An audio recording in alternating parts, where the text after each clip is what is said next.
दोस्तों नमस्कार। इस वीडियो में हम लोग एलएलबी 6 सेमेस्टर का जो नया सिलेबस है कानपुर विश्वविद्यालय का, उसके सिलेबस को जानेंगे। तो प्रिंसिपल ऑफ टैक्सेशन लॉ में जो है, सबसे पहले हम लोगों को इंट्रोडक्शन में history and object of taxation, direct and indirect tax, यानी कि जो प्रस्तावना है उसके अंतर्गत पढ़ना है कराधान का इतिहास एवं उद्देश्य, प्रत्यक्ष एवं अप्रत्यक्ष कर। ठीक है। अगला concept of tax and fee, distinction between tax and fee, यानी कि कर एवं शुल्क की अवधारणा, कर एवं शुल्क के बीच अंतर, ये पढ़ना है हम लोगों को दूसरे बिंदु के अंतर्गत। इसके बाद हम लोगों को पढ़ना है constitutional provisions relating to taxation, nature and scope of tax, कराधान से संबंधित संवैधानिक प्रावधान, कर का विस्तार एवं इसकी प्रकृति। अगला residuary power of taxation under entry 97 of the union list, अर्थात संघ सूची की प्रविष्टि 97 के अंतर्गत कराधान की अवशिष्ट शक्तियां। अगला power of levy taxes on income, आय पर कर लगाने की शक्ति। Power of levy excise duties, उत्पाद पर शुल्क लगाने की शक्ति। टैक्स ऑन सेल और परचेज ऑफ गुड्स, यानी कि माल की बिक्री या खरीद पर कर। डिस्ट्रीब्यूशन ऑफ टैक्स रेवेन्यू, अर्थात कर राज्य का वितरण। अगला अंडर गवर्नमेंट टैक्स इम्यूनिटीज, सरकार के अंतर्गत टैक्स उन्मुक्ति। ठीक है। अगला judicial review of the orders of tax authorities, कर अधिकारियों के आदेश की न्यायिक समीक्षा, यानी कि जो कर अधिकारी जो आदेश देते हैं उनकी न्यायिक समीक्षा, उनका judicial review. Commons of taxation and characteristics of a good tax system, यानी कि सामान्य कराधान एवं एक अच्छे कर प्रणाली की विशेषताएं क्या हैं। इन विशेषताओं को हम लोगों को जानना है कि एक अच्छी कर प्रणाली की क्या क्या विशेषताएं हो सकती हैं। इसके बाद tax aviation and black money, cause of effects of tax aviation distinguished with tax avoidance and tax planning, यानी कि कर चोरी एवं कालाधन, कर चोरी के कारण एवं प्रभाव, और टैक्स चोरी, कर परिहार के साथ प्रतिष्ठित एवं टैक्स प्लानिंग, यानी कि जो टैक्स प्लानिंग कैसे की जाती है इसके बारे में जानना है। ठीक है। इसके बाद टैक्स चोरी, ठीक है, कर चोरी के कारण एवं उसके क्या प्रभाव होंगे, और कर चोरी और कालाधन, इन सब के बारे में हम लोगों को पढ़ना है। ठीक है। ये आपका हो गया टैक्सेशन लॉ का सिलेबस। अगला सब्जेक्ट आता है आपका journal English and legal language. तो जो जर्नल इंग्लिश और लीगल लैंग्वेज का पेपर है वो भी आपका कंपलसरी पेपर है। पहला टैक्सेशन वाला कंपलसरी पेपर है और दूसरा journal English and legal language का। मतलब इसमें आपको कोई ऑप्शन नहीं दिया गया है, आपको ये लेने ही लेने पड़ेंगे अगर आप एलएलबी के 6 सेमेस्टर में है। ठीक है।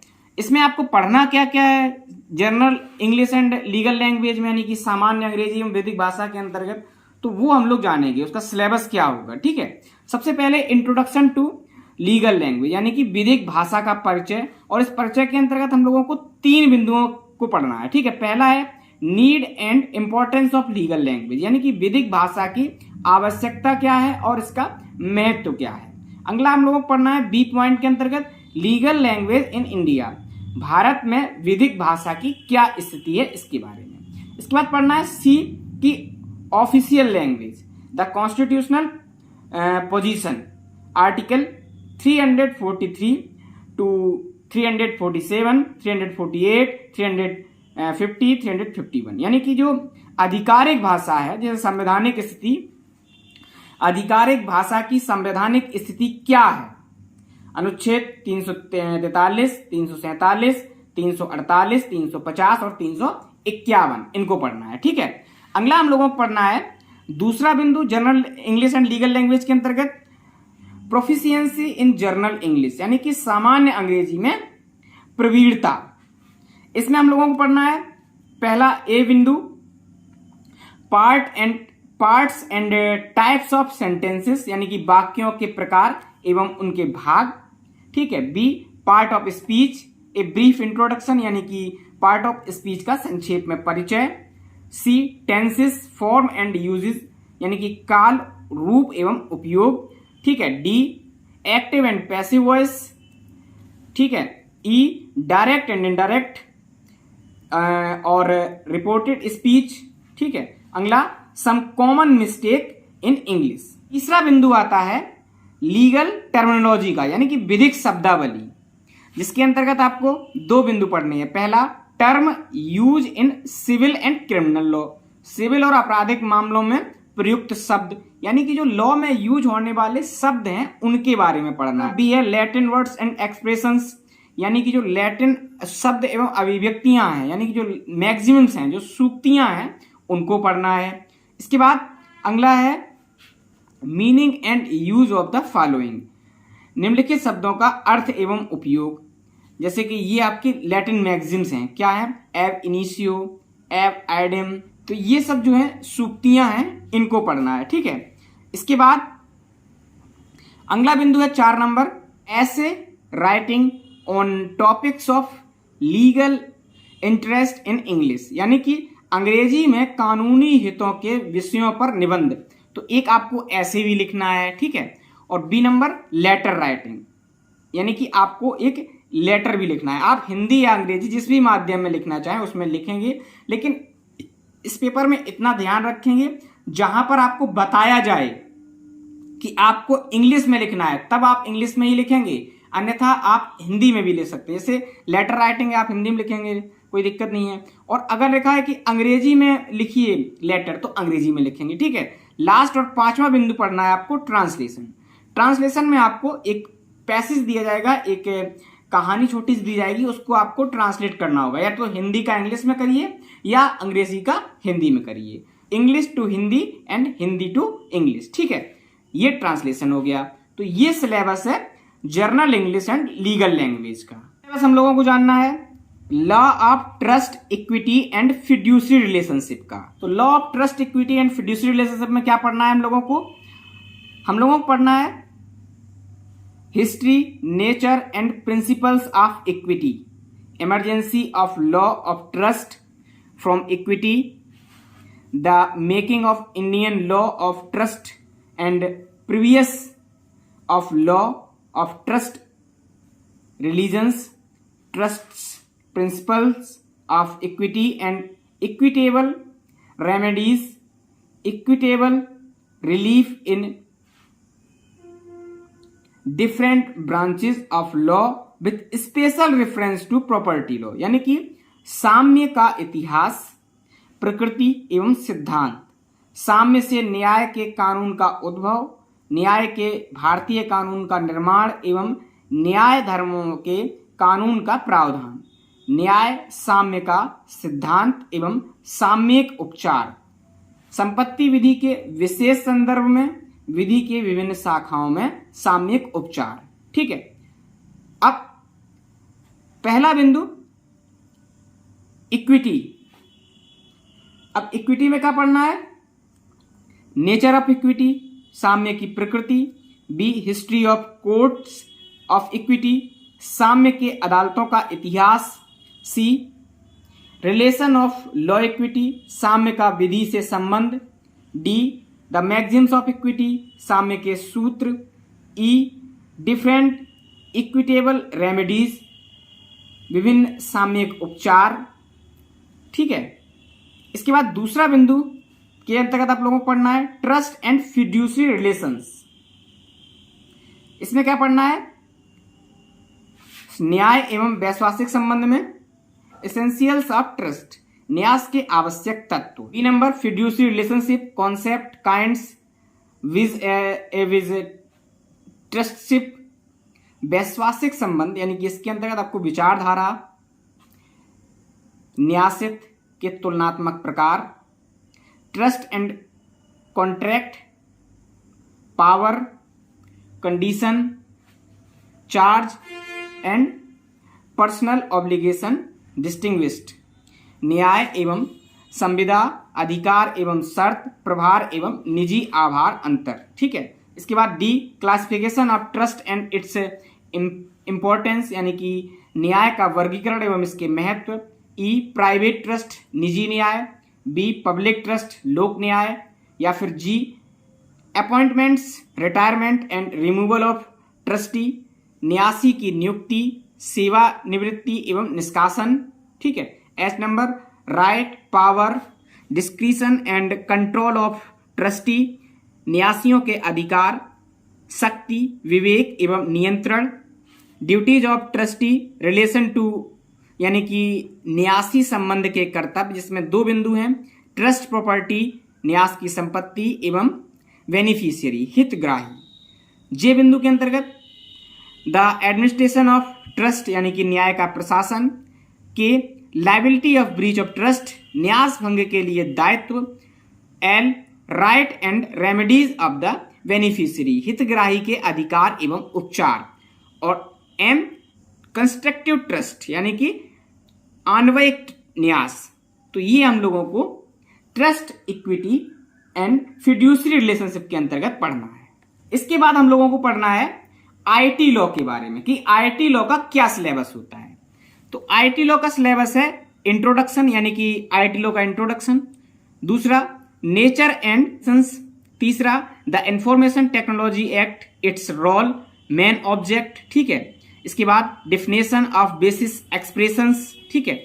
छठवां, डिजिटल सिग्नेचर। सातवां है electrical government, legal recognisation of electronic records. आठवां, रिटेंशन ऑफ इंफॉर्मेशन। नवां, सबऑर्डिनेट लेजिस्लेशन। 10वां, attribution and dispatch of electronic record. 11वां, इलेक्ट्रॉनिक रिकॉर्ड ईटीसी। 12वां, certifying authorities. 13, offences. 14, penalties and adjudication. 15, cyber regulation appellate tribunal. ठीक है। 16, liability and network providers. 17वां, domain name. 18वां, passing off. 19, e commerce legal issue.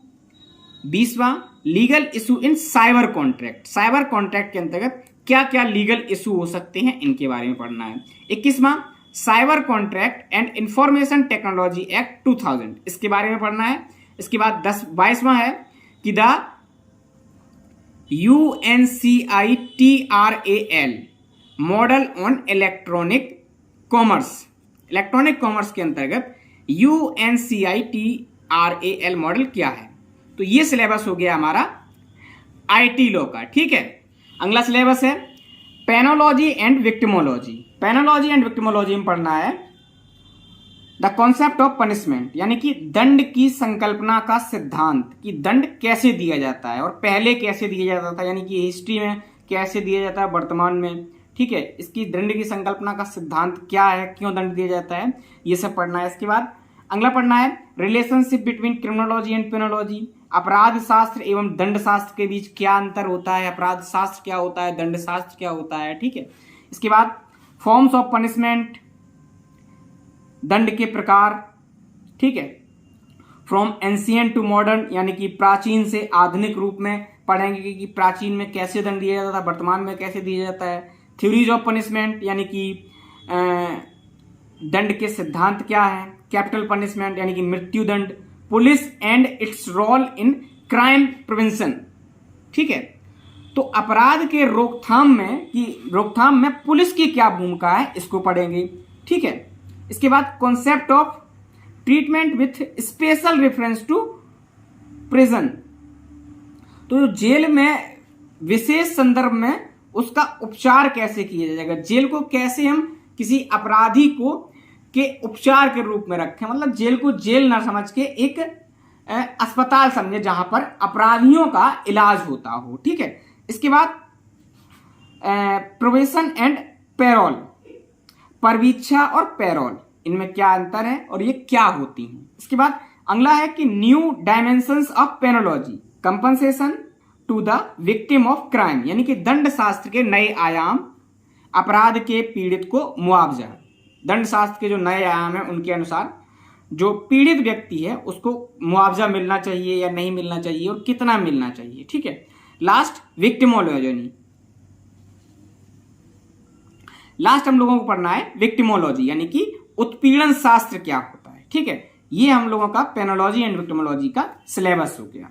सबसे last और अंत में हम लोग देखते हैं ग्रुप सी के अंतर्गत जिन लोगों ने लॉ रिलेटिंग टू वुमेन लिया है सब्जेक्ट, ठीक है, उसका क्या सिलेबस है। In need of separate study, international concern and convention, social and legal inequality, social reform movement in India, ठीक है, position of women in pre and post independence India, यानी कि भारत की आजादी से पहले उनकी क्या स्थिति थी और भारत की आजादी के बाद उनकी क्या स्थिति है, किनकी, महिलाओं की। ठीक है। इसके बाद अगला Indian constitution and women, Bharat का संविधान और महिलाओं के बारे में उसमें क्या प्रबंध किए गए हैं। तो क्या क्या देखना है संविधान के अंतर्गत। प्रियम्बल में क्या प्रावधान है, constitutional safeguard for the protection of women, कि कॉन्स्टिट्यूशन किस तरीके से एक सेफगार्ड के रूप में वुमेन्स का प्रोटेक्शन करता है। ठीक है। Personal laws, unequal positions of women, ठीक है, पर्सनल लॉ में किस तरह से उनकी अनइक्वल पोजीशंस हैं। Gender discrimination under personal law, Hindu, Muslim and Christian law. तो जेंडर इनइक्वलिटी जो है पर्सनल लॉज में, उनकी भूमिका को हम लोगों को पढ़ना है। हिंदू, मुस्लिम और क्रिश्चियन, मतलब जितने भी धार्मिक कानून है, सिविल लॉ है, पर्सनल कानून है, उनके बारे में। ठीक है। इसके बाद adultery, role ETC and provisions of maintenance under CrPC, यानी कि एडल्ट्री, इसका रोल इत्यादि, और इसके साथ साथ मेंटेनेंस अंडर सीआरपीसी, सीआरपीसी के अंदर कौन कौन से प्रोविजन मेंटेनेंस के लिए हैं। ठीक है, ये पढ़ना है। डाउरी प्रोविजन यानी कि दहेज, ठीक है, प्रिवेंशन एंड इमोरल ट्रैफिक, तो जो इमोरल ट्रैफिक है इसको पढ़ना है, यानी कि जो महिलाओं का अनैतिक व्यापार है। ठीक है। इसके साथ साथ the commission of Sati prevention act, तो जो सती प्रिवेंशन एक्ट है उसको पढ़ना है। इसके बाद decent representation of women provision act, ठीक है, ये पढ़ना है। इसके बाद prevention of domestic violence act, जो डोमेस्टिक वायलेंस एक्ट है, घरेलू हिंसा अधिनियम 2005 है, उसको पढ़ना है। इसके बाद वुमेन एंड एम्प्लॉयमेंट, इसके अंतर्गत हम लोगों को पढ़ना है protective laws, exploitation and harassment in work place, तो महिलाओं को जो वर्क प्लेस पर हैरेसमेंट किया जाता है या उनका एक्सप्लॉयटेशन होता है, तो इन सब के बारे में जो प्रोटेक्टिव लॉज हैं उनको पढ़ना है। इसके बाद प्रोटेक्शन एंड एनफोर्समेंट एजेंसीज, ठीक है। इसके बाद court, family court, commission for women, NGOs, इनको पढ़ना है। तो ये सब हम लोगों को पढ़ना है लॉ रिलेटिंग टू वुमेन के अंतर्गत। तो इस तरह हम लोगों का एलएलबी 6 सेमेस्टर का सिलेबस फिनिश होता है। इतना सब पढ़ना है आपको एलएलबी 5